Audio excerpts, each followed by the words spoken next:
किसी ने बड़े कमाल की बात कही है कि दिमाग को या तो आप कंट्रोल करो या फिर ये आपको कंट्रोल करेगा। सब कुछ आप पर डिपेंड करता है।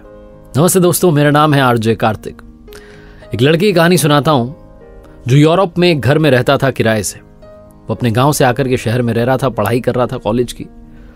और जिस मकान में रहता था उसकी जो मकान मालकिन थी वो बूढ़ी अम्मा चीजें लेकर के लोगों को पैसे दिया करती थी, गिरवी रखती थी सामान को। और वो देखा करता था कि गरीब लोग आते थे, आकर के सामान गिरवी छोड़ के जाते थे और अम्मा उन्हें पैसे देती थी।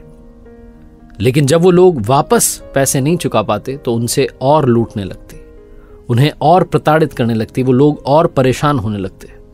वो कहते थे हमें माफ कर दो, लेकिन ये कर्जा बढ़ाती चली जाती थी। ये लड़का जब भी उस बूढ़ी अम्मा को देखता था, अपनी मकान मालकिन को देखता था, इसको बहुत गुस्सा आता था कि क्या औरत है, क्या कर रही है, गरीब लोगों के साथ में ऐसा कर रही है, माफ क्यों नहीं कर देती कर्जा। वो ये सब देख करके परेशान हो रहा होता था, रोज सोच रहा होता था कि इसका तो गला जाकर के दबा दो। एक दिन उसके घर से पैसे आना बंद हो गए, कम्युनिकेशन भी नहीं हो पा रहा था, कम्युनिकेट नहीं कर पा रहा था घर पर कि बात क्या हुई है। फिर एक दिन तार आया कि पिताजी की तबीयत खराब है, पैसे नहीं भेज पाएंगे। ये वापस घर जाना चाहता था लेकिन इसके पास में पैसे खत्म हो गए थे।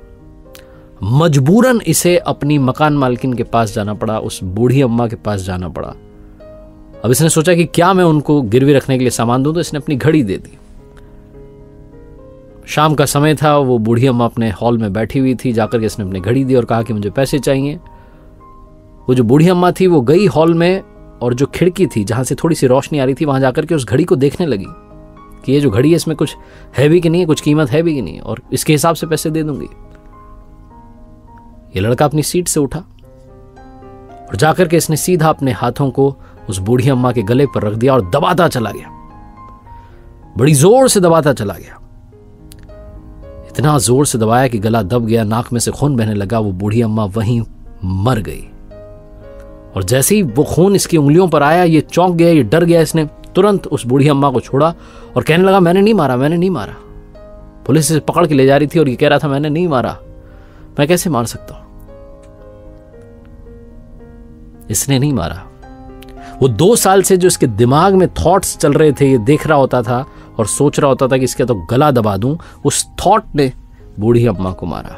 क्योंकि जैसे ही ये वहां गया, इसके दिमाग ने ऑटोमेटिकली इसे इस तरीके से डायरेक्ट किया कि जाओ जाकर के गला दबा दो, और इसने गला दबा दिया। क्योंकि 2 साल से यही सोच रहा था कि इसका तो गला दबा दो। उस दिन नहीं दबाना चाहता था, उस दिन तो जरूरत में था, उस दिन तो पैसे चाहिए थे, लेकिन 2 साल से सोच रहा था।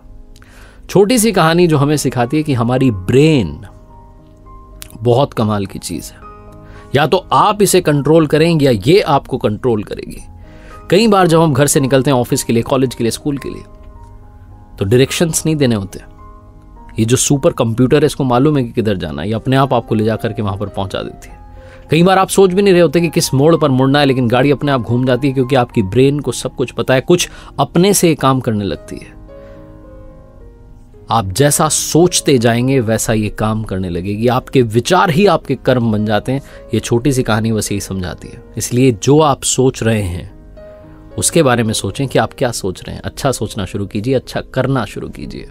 एक बार फिर से वही बात जो अक्सर आपसे कहता हूं, कर दिखाओ कुछ ऐसा कि दुनिया करना चाहे आपके जैसा। याद रखिए, हर सोमवार सुबह 9:30 बजे मेरे साथ देखिए एक नई कहानी, और हर शुक्रवार सुबह 9:30 बजे मेरे साथ देखिए लर्निंग सीरीज का एक नया वीडियो।